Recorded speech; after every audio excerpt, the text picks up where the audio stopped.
ثم جعلناك على شريعة من الأمر فاتبعها ولا تتبع أهواء الذين لا يعلمون. بسم الله الرحمن الرحيم. الحمد لله رب العالمين. والصلاة والسلام على رسول الله وعلى آله الطاهرين أجمعين. أما بعد أيها الناس اتقوا الله ما استطعتم واسمعوا وأطيعوا لعلكم ترحمون.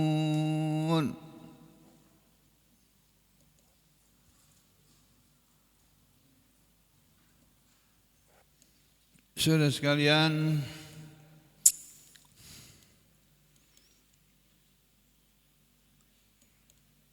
ada tersebar di internet, di sosial media, di YouTube ya. Jadi kalau orang berpegangan kepada nasihat ini, ya mulai besok bapak-bapak, ibu-ibu nggak boleh bikin kopi di situ.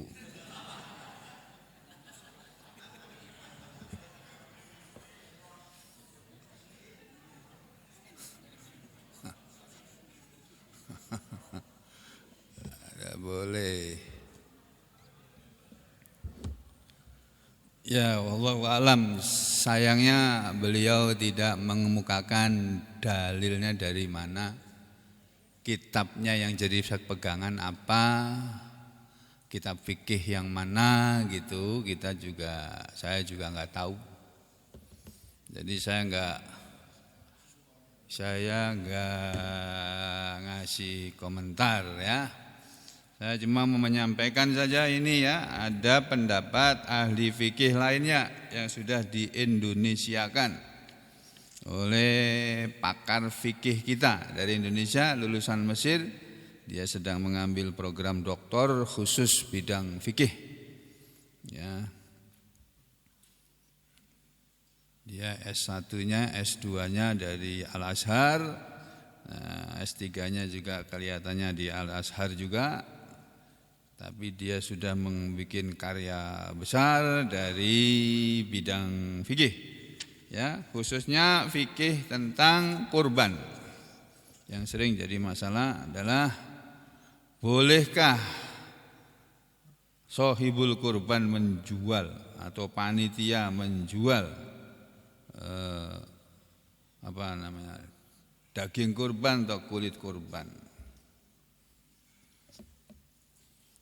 Ini panjang penjelasannya. Jadi tentang larangan ya. Bab larangan yang terdapat dalam ibadah kurban. Ya, yaitu ada dua kesalahan yang sangat fatal. Namun seringkali justru dilakukan berulang-ulang dari tahun ke tahun oleh para panitia penyembelihan hewan udhiyah. Kesalahan pertama adalah menjual sebagian dari hasil sembelihan kurban.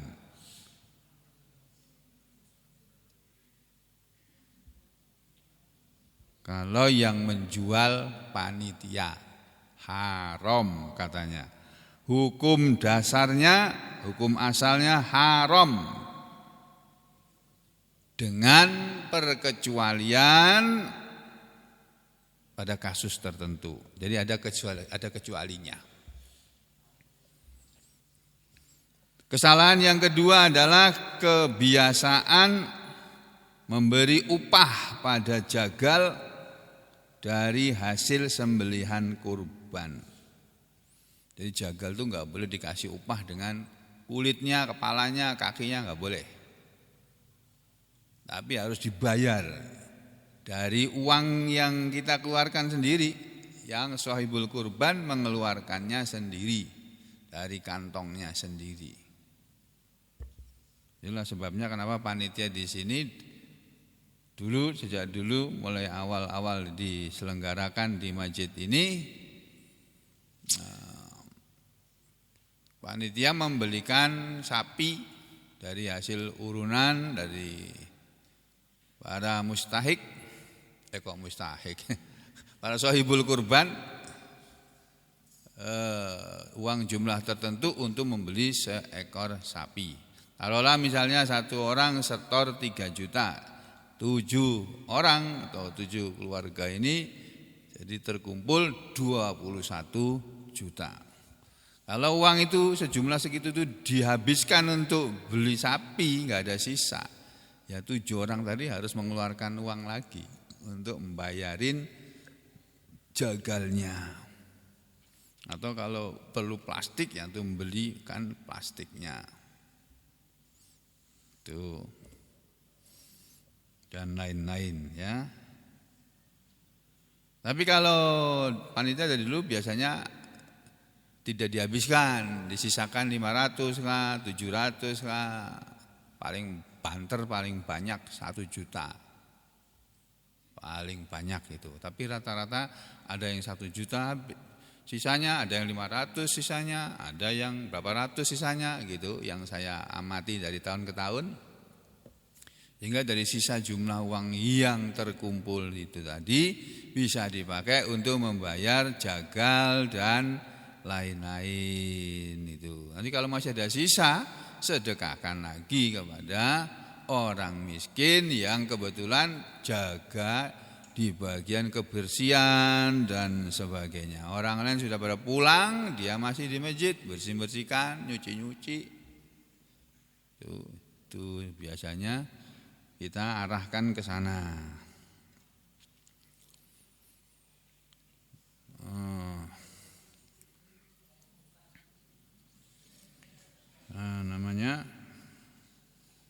Nah, yang pada kasus tahun ini jumlah yang dikorbankan sapinya itu ada 13 ekor, tapi yang dibeli oleh panitia hanya 6 ekor. Yang lainnya beli sendiri. Itu kan? Ya, yang beli sendiri saya tidak tahu, sebelum sampai laporannya kepada saya, sudah setor apa belum kepada panitia untuk pengelolaan kurbannya tadi. Ya, saya tidak tahu karena saya tidak mengurusi. Kalau tahun lalu saya pegang sendiri uangnya. Kalau nggak salah tahun lalu ya, saya pegang sendiri uangnya. Pokoknya masuk lewat aku catat sendiri. Ku catat sendiri, terus sisanya aku kasihkan orang-orang yang saya lihat, oh ini orang ini kerjanya bagus, ini orang ini kasihan, ini miskin pula. Sisanya aku kasihkan dia. Ya, habis saya nggak punya sisa apa-apa. Tuh, saya mengeluarkan sesuai dengan keperluan. Ustaz mau beli ini ya, berapa uangnya ini gitu. Ya, jadi habis sudah, nggak ada sisa dan nggak boleh sisa memang. Nah, saudara, ini bicara tentang tadi nih yang ditayangkan tadi. Itu bicara tentang masalah orang yang korban tidak boleh pakai air masjid, tidak boleh pakai alat-alat masjid. Wallahu a'lam dari mana itu ya? Saya nggak tahu, terus terang saya tidak tahu, nggak berani komentar. Yang saya tahu ini, ya, menjual daging udhiyah, menjual daging kurban yang dilarang sebenarnya bukan hanya menjual dagingnya, tetapi semua yang termasuk bagian dari tubuh hewan udhiyah hukumnya tidak boleh diperjualbelikan. Sayangnya justru kita seringkali menyaksikan bahwa kulit, wool atau rambut, kepala, kaki, tulang dan bagian lainnya diperjualbelikan oleh panitia. Untung di sini enggak ya. Ya. Kemudian mungkin tujuannya baik, yaitu untuk membiayai proses penyembelihan, bukan untuk dijadikan keuntungan atau upah panitia. Namun larangan menjual bagian-bagian tubuh itu bersifat mutlak, tidak berubah menjadi halal hanya lantaran tujuannya untuk kepentingan penyembelihan juga. Jadi tetap haram. Nah, satu, dalil larangannya mana? Nah, kan dilarang menjual daging kurban. Dalilnya mana? Dalil terlarangnya hal ini adalah hadis yang diriwayatkan oleh Abu Hurairah radhiyallahu an bahwa Nabi SAW bersabda, "Man ba'a jilda udhiyatin fala udhiyata lahu." Man ba'a, barang siapa menjual jilda udhiyatin, daging sembelian kurban, fala udhiyata lahu, maka tidak ada kurban baginya. Tidak dapat pahala kurban dia. Ini hadis sahih riwayat Al-Hakim. Jadi kalau 7 orang yang berkumpul tadi, diantaranya ada yang menjual kulitnya, satu grup tuh nggak dapat pahala semua. Ya. Selain larangan dari hadis di atas, ilat atau alasan kenapa menjual bagian tubuh hewan udhiyah atau korban dilarang adalah karena kurban dipersembahkan sebagai bentuk takorrub kepada Allah, pendekatan kepada Allah, yakni mendekatkan diri kepada Allah, sehingga tidak boleh diperjualbelikan. Sama halnya dengan zakat. Jika harta zakat kita telah mencapai nisab, yakni ukuran minimal dikeluarkannya zakat, dan telah memenuhi haul, yakni masa 1 tahun dimiliki, maka kita harus menyerahkan kepada orang yang berhak menerima tanpa harus menjual kepadanya. Ya, tuh jamakan dengan itu oleh ahli-ahli fikih nih. Jika zakat tidak boleh demikian, maka begitu pula dengan kurban, karena sama-sama bentuk takorrub kepada Allah. Itu satu alasan yang pertama dari kalangan ulama ini. Alasan lainnya lagi adalah kita tidak diperkenankan memberikan upah kepada jagal dari hasil sembelian kurban sebagaimana nanti akan dijelaskan. Ya. Dari sini tidak tepatlah praktek sebagian kaum muslimin ketika melakukan ibadah yang satu ini dengan menjual hasil kurban, termasuk yang sering terjadi adalah menjual kulit. Bahkan untuk menjual kulit terdapat hadis khusus yang melarangnya. Larangan menjual hasil sembelian kurban adalah pendapat para imam mazhab, yaitu satu Imam Asy-Syafi'i dan Imam Ahmad. Imam Asy-Syafi'i mengatakan binatang kurban termasuk nusuk, yakni hewan yang disembelih untuk mendekatkan diri kepada Allah atau untuk beribadah. Hasil sembelihannya boleh dimakan, boleh diberikan kepada orang lain, dan boleh disimpan. Itu kata Imam Syafi'i. Aku tidak menjual sesuatu dari hasil sembelihan kurban seperti daging, kulit dan lainnya, ya. Barter antara hasil sembelihan kurban dengan barang lainnya pun termasuk jual beli. Itu Imam Syafi'i sama Imam Ahmad. Sedangkan Imam Abu Hanifah, Imam Hanafi berpendapat diperbolehkan menjual hasil sembelian kurban. Jadi imam mazhab yang 4 itu aja, 2 berpendapat tidak boleh, haram. Yang satu Imam Hanafi boleh, tapi hasil penjualannya disedekahkan. Ya ini masih lumayan, ini masih bagus. Enggak diambil panitia kan? Ya. Kemudian akan tetapi yang lebih selamat dan lebih tepat, hal ini tidak diperbolehkan berdasarkan larangan dalam hadis di atas dan alasan yang telah disampaikan. Terus para ulama mengatakan wallahu a'lam. Catatan penting yang perlu diperhatikan, pembolehan menjual hasil sembelihan kurban oleh Imam Abu Hanifah adalah ditukar dengan barang atau barter. Karena seperti ini masuk kategori pemanfaatan hewan kurban menurut beliau. Jadi beliau Imam Abu Hanifah tidak memaksudkan jual beli di sini adalah menukar dengan uang. Karena menukar dengan uang secara jelas merupakan penjualan yang nyata. Inilah keterangan dari Syekh Abdullah Ali Bassam dalam kitab Tawdihul Ahkam, ya, dan Imam As-Sunani dalam kitab Subulus Salam. Sehingga tidak tepat menjual kulit atau bagian lainnya lalu mendapatkan uang sebagaimana yang dipraktekkan sebagian panitia kurban saat ini.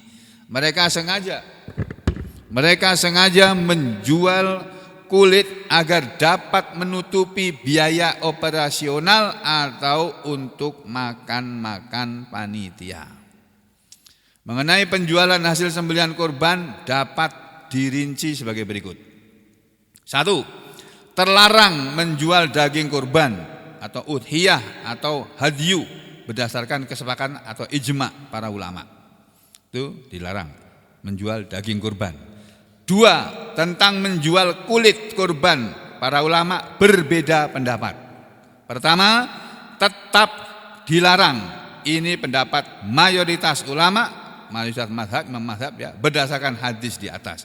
Inilah pendapat yang lebih kuat karena berpegang dengan zahir hadis atau tekstual hadis yang melarang menjual kulit sebagaimana disebutkan dalam riwayat Al-Hakim, ya. Berpegang pada pendapat ini lebih selamat, yaitu terlarangnya jual beli kulit secara mutlak. Pendapat kedua, sebagian ulama membolehkan, boleh kata sebagian ulama, asalkan ditukar dengan barang bukan dengan uang. Ini pendapat Abu Hanifah. Pendapat ini dibantah karena menukar juga termasuk jual beli. Pendapat ini juga disanggah oleh Imam Asy-Syafi'i dalam kitab Al-Um juz 2 halaman 351. Imam Syafi'i mengatakan, aku tidak suka menjual daging dan kulitnya. Barter hasil sembelihan kurban dengan barang lain juga termasuk jual beli, kata Imam Syafi'i. Pendapat ketiga, jadi 1 dilarang, itu mayoritas. 2 boleh, itu kata Imam Abu Hanifah saja. Yang 3 imam ini, Imam Syafi'i, Imam Maliki, dan Imam Hambali membolehkan. Melarang menjual daging kurban, sedangkan Imam Hanafi membolehkan. Yang ketiga, pendapat yang ketiga, boleh secara mutlak. Pokoknya boleh gitu aja, mutlak ya. Ini pendapat Abu Thawr sebagaimana disebut oleh Imam An-Nawawi dalam kitabnya ya. Pendapat ini jelas lemah karena bertentangan dengan zahir hadis yang melarang menjual kulit.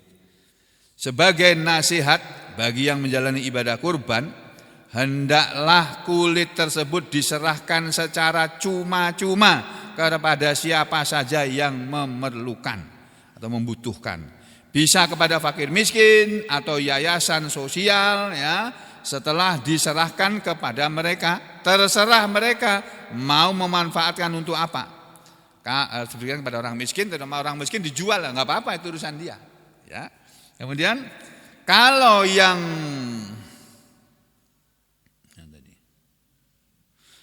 yang menerima kulit tadi mau menjualnya kembali, maka itu dibolehkan. Namun hasilnya tetap dimanfaatkan oleh orang yang menerima kulit kurban tadi dan bukan dimanfaatkan oleh sohibul kurban atau panitia kurban atau wakil sohibul kurban.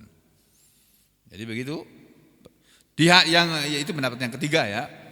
Terus yang berikutnya, diharamkan untuk menjual bagian dari tubuh hewan yang telah disembelih sebagai udhiyah. Dalam masalah menyembelih kurban kita mengenal 2 pihak. Pihak pertama adalah pihak yang beribadah dengan menyembelih hewan kurban. Pihak kedua adalah mustahik, yaitu fakir miskin yang menerima pemberian. Nah, dalam masalah pembagian daging hewan kurban, kedua belah pihak sebenarnya sama-sama berhak untuk memakannya. Shahibul kurban maupun yang diberi itu sama-sama punya hak untuk memakan. Jadi yang berkorban boleh makan dan yang berhak atau mustahik juga boleh makan. Bedanya kalau pihak yang berkorban hanya boleh makan saja sebagian, tidak boleh menjualnya.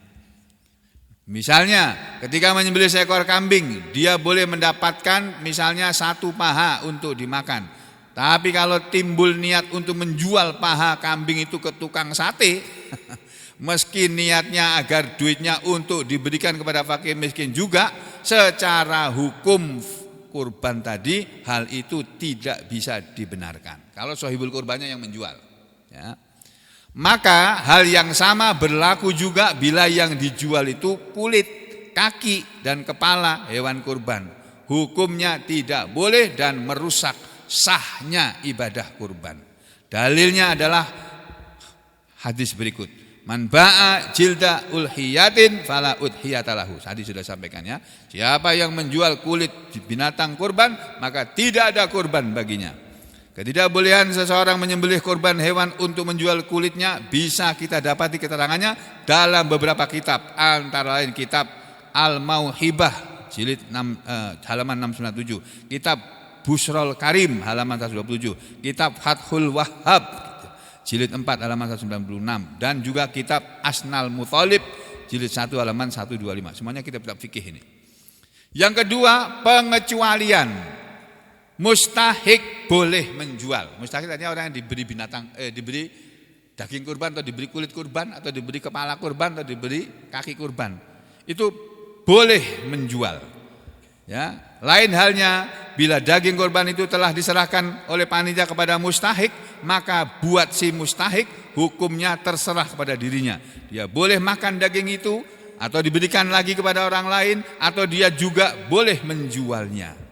Ini terdapat dalam kitab Bughyatul Murtasyidin, ya, kitab yang akrab di kalangan warga Nahdiyin. Disebutkan pada halaman 258. Sebagai berikut bunyi kitabnya. Ini terjemahannya ini. Bagi orang fakir yang mengambil bagian daging hewan kurban, maka dia berhak untuk mengelolanya atau sesukanya, walaupun dengan menjualnya kembali kepada orang muslim, karena dia telah memiliki apa yang telah diberikan kembali kepadanya. Berbeda bila yang mengambil kembali adalah orang kaya. Nah, itu enggak boleh. Dia tidak wajib memakannya sendirian.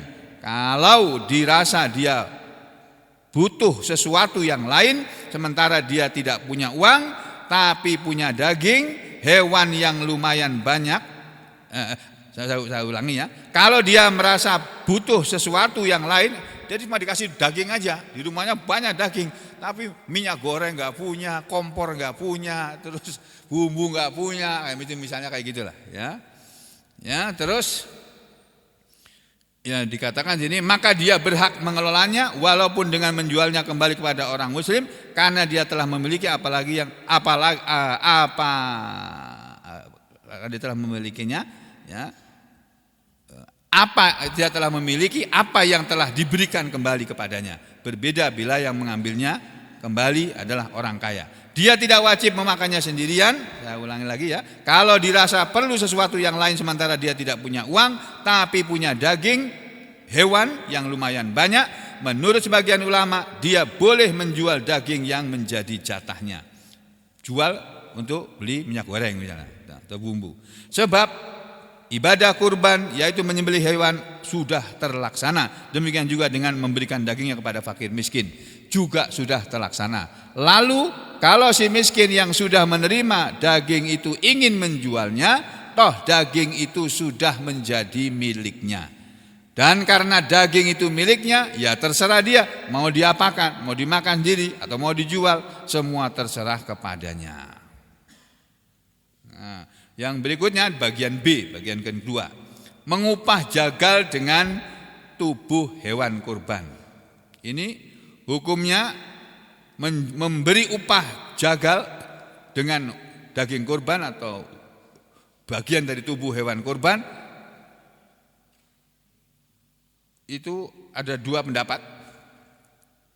Memberi upah jagal, ngupain jagal itu, bayarin tukang jagal, hukumnya ada dua.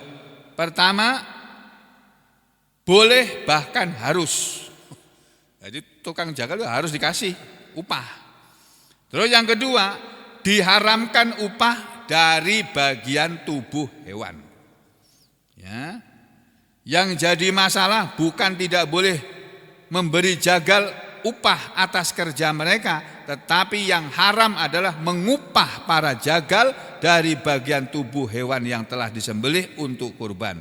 Biasanya kepala sapi dan kambing itulah yang dijadikan alat pembayaran buat para jagal, termasuk juga kulit, kaki, jeroan dan seterusnya. Ini tidak boleh.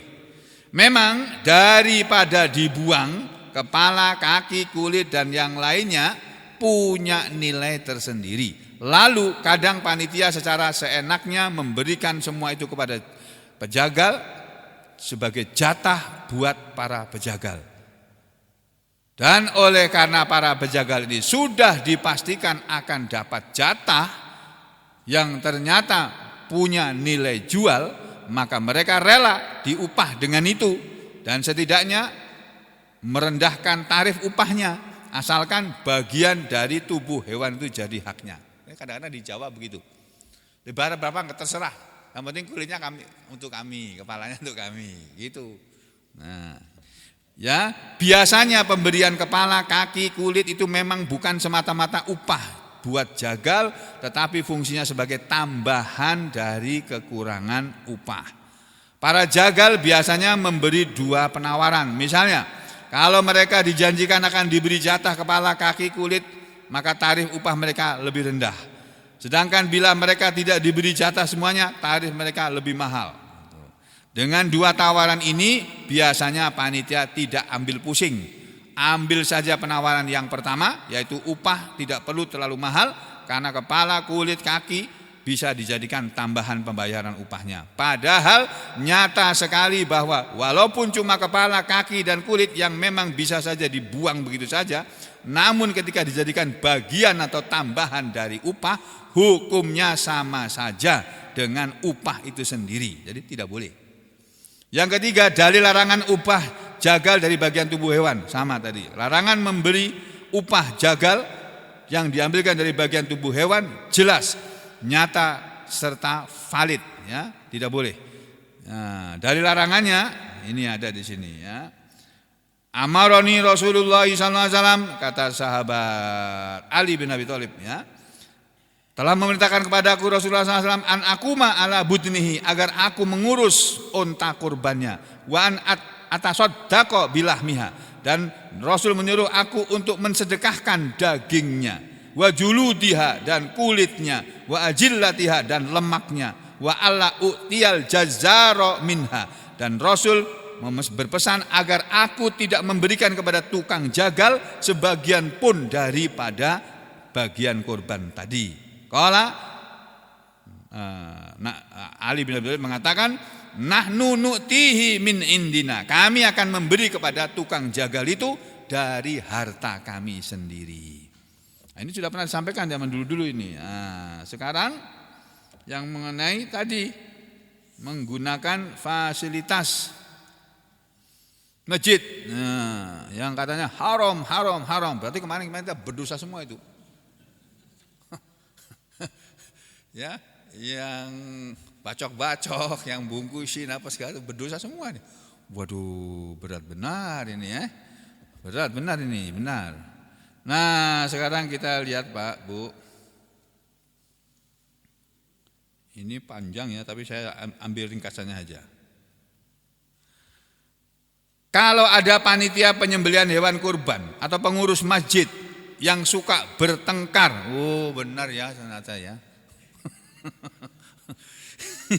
Ini sampai dimasukkan dalam kitab ini, Masya Allah. Kitab Fiqhul Hayah, ya. Fikih kehidupan.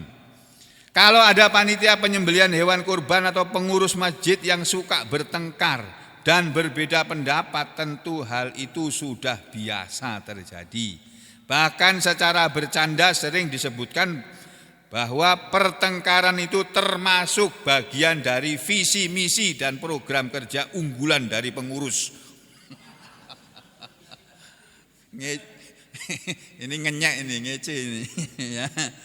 Ya. Tentu kita tidak ingin kerja pengurus hanya bertengkar dan bertengkar saja. Walaupun memang pada kenyataannya yang terjadi sering begitu. Berselisih sudah seperti wirid pagi dan petang gitu. Maka jalan keluarnya tidak salah kalau pengurus mengundang ulama dan ahli syariat yang benar-benar menguasai dan membidangi masalah kurban ini. Lalu kita duduk bersama dan mengaji secara benar dari sumber yang paten dan valid. Kita buka ayat Quran, kita bedah isi hadis Rasulullah SAW, dan kita kaji fatwa dan penjelasan para ulama tentang masalah itu.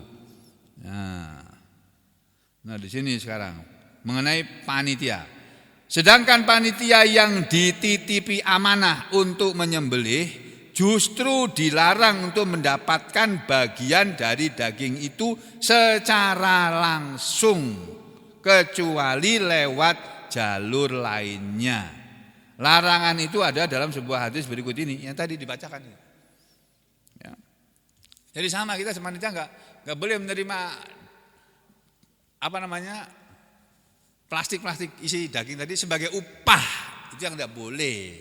Tapi kalau itu sebagai pembagian dari sohibul kurban, itu tidak apa-apa, bukan sebagai upah. Jadi nggak ada duitnya, ya adanya ya nih bagian kurban kamu nih. Terus kalau kamu miskin, kamu perlu uang, itu kulitnya aku minta boleh, ya boleh, ini sedekah. Itu nggak apa-apa Pak, yang kayak gitu. Terus, maka yang paling aman dalam masalah ini adalah bila ada akad di mana salah seorang pemberi hewan kurban menghadiahkan bagiannya untuk dimakan para panitia. Jadi seperti Pak Haji Baso kemarin, ini kambingnya untuk dimakan bersama, itu aman. Ya, paling aman itu. Jadi akadnya sah. Enggak ambil sedikit pun Pak Haji Baso, enggak. Saya bilang Pak Haji Baso enggak usah dikasih. Pesan sama saya enggak dikasih. Tapi kalau kamu masak, antar ke rumah karena istrinya enggak ada di rumah itu. Jadi itu dari masalah sudah selesai, akad sudah selesai, sudah terpenuhi, dikasih masakannya, bukan dagingnya kan, masakannya sudah lain itu. Nah, sekarang kembali ke sini. Mana tadi? Bisa sebagai hadiah atau bisa juga sebagai sedekah, tetapi bukan sebagai upah apalagi bayaran. Misalnya ada salah seorang yang berkurban kambing, menitipkan penyembelihan hewannya pada satu panitia tertentu sambil mengatakan bahwa sebagian dari dagingnya dihadiahkan kepada para panitia untuk makan siang. Nah, itu lebih aman lagi. Tentu hal ini sangat boleh karena pihak yang berkorban memang punya hak untuk memakan dagingnya atau menyedekahkannya atau memberikan daging itu sebagian atau seluruhnya. Ya. Bahkan kalau ada di antara panitia itu yang ikut berkorban lalu dia memberikan sebagian dari daging hewan kurban yang dikorbankan itu untuk makan para panitia, itu juga lebih utama. Jadi ibu-ibu benar itu sudah masak untuk panitia. Bahkan kemarin bukannya panitia Bu ya, saya dengar katanya yang makan banyak sekali kemarin siang. Iya. Ya, tapi ada laporan gak enak juga di telingaku. Saking banyaknya mungkin itu rebutan gitu. Nah, nanti kita belajar lagi kitab tentang tata cara makan ini. Oh, lupa sudah itu. Ya. Namun bila inisiatif mengambil daging kurban itu hanya datang dari panitia, nah itu tidak boleh, ya. Nah, sudah. Sekarang ini loh, Pak.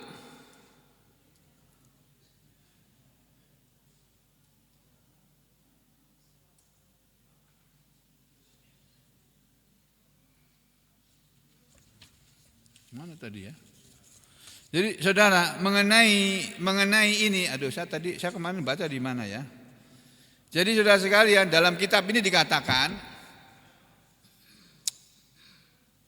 uang-uang yang di masjid ini yang masuk ke kotak infak masjid itu kan sekarang dibagi dua ya. Untuk du'afa sama untuk sabilillah gitu kan? Ya.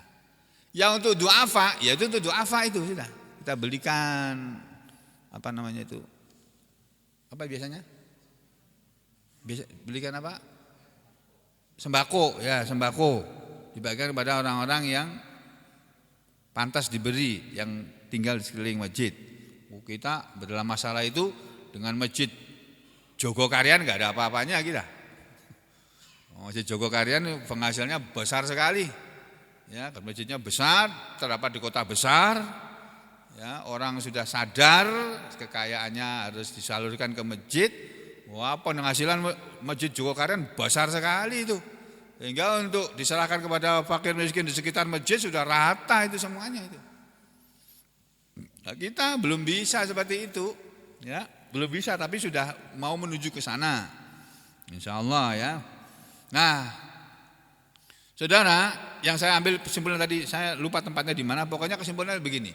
Jadi uang-uang infak itu mau dipakai untuk membayar keperluan korban pun itu diperbolehkan asal jamaah yang ada di situ semajid itu sepakat membolehkan. Begitu intinya. Jadi pakai air listrik apa segala ya enggak apa-apa. Kenapa? Ya ini untuk kepentingan umat, untuk kepentingan ibadah. Nah, kurban itu termasuk ibadah. Ya, seperti kita sholat Idul Fitri itu ibadah. Ada makan-makan di situ, enggak apa-apa kita pakai piringnya masjid. Nah, piring masjid dibeli kan untuk dipakai oleh jamaah. Apa itu enggak boleh dipakai kayak apa? Dipecahin aja kalau gitu. Astagfirullah. Jadi saudara, itu saya menyampaikan begini, ini bukan mau apa-apa, tapi maksud saya, saudara memahami agama itu enggak bisa belajar dari satu guru saja, enggak bisa. Harus banyak guru dan harus banyak membaca dan harus banyak baca kitab. Kalau sedikit baca kitab terus berfatwa, kita ini bukan kelasnya mufti. Saya ini bukan mufti, orang yang berhak memberikan fatwa. Saya kalau ditanya tentang agama lalu saya jawab, itu saya ngambil dari pendapat para ulama, bukan pendapat saya. Atau minimal dari guru saya. Guru saya juga beliau bukan mujtahid. Beliau pun memberitahu mengenai masalah ini ada beberapa pendapat. Saya milih pendapat yang ini, beliau bilang begitu. Ya, jadi apa namanya? Kita belajar agama itu makanya harus serius, sungguh-sungguh. Baca Al-Qur'an serius, baca hadis serius. Nanti kita fikih belum kita masukin ini, Pak. Oh, lebih pelik lagi, lebih sulit lagi. Tapi sedikit-sedikit sudah kita sampaikan, ya. Jadi saudara sekalian, boleh saja kita menerima sharing dari orang lain, tapi janganlah dianggap itu sebagai pegangan. Pegangannya kita tetap kembali kepada Al-Quran dan sunnah Rasulnya dan para ulama warasatul anbiya yang mereka bersikap lurus, tegak lurus ya dalam kehidupan di dunia ini, menjalankan agama, membimbing umat karena atau atas dasar keikhlasan semata-mata, atas dasar tujuan mencari keridhaan Allah, mendapatkan rahmat atau belas kasih Allah, itu saja, dan juga ampunan Allah tentunya ya. Jadi begitu Bapak Ibu sekalian. Mengenai tadi ada orang berdoa seperti itu, ya udah biarin aja loh, itu mendapat orang kok. Oh saudara, belum itu ada hadis kemarin saya baca lagi itu hadis ya, bahwa Rasulullah SAW mengharamkan ini yang terakhir buat tair dan bangsa burung yang berkuku. Jadi Rasul itu mengharamkan makan hewan yang termasuk bangsa burung yang berkuku. Ayam itu termasuk, Pak. Jadi sebagian ada kiai di Jawa Timur itu, Dia berpendapat makan ayam tidak boleh. Itu tuh binatang bangsa burung yang berkuku itu. Jadi Pak Kiai itu nggak mau makan ayam ya. Haram ini, ada hadisnya kok. Ya hadisnya kalau kamu artikan seperti itu ya begitu maksudnya. Tapi maksud tadi itu apakah seperti itu? Imam mazhab yang 4 aja gak ngerembuk tentang ayam kok. Imam besar, ulama besar, imam mazhab yang 4 itu gak menyebut tentang haramnya makan ayam. Gak ada di sana. Nanti kalau ada tolong saya dikasih tahu. Ya. Jadi bahkan ada hadis sahih riwayat Bukhari. Sampai ada ulama juga yang berpendapat bahwa berkorban itu kalau tidak bisa beli sapi, boleh beli kambing.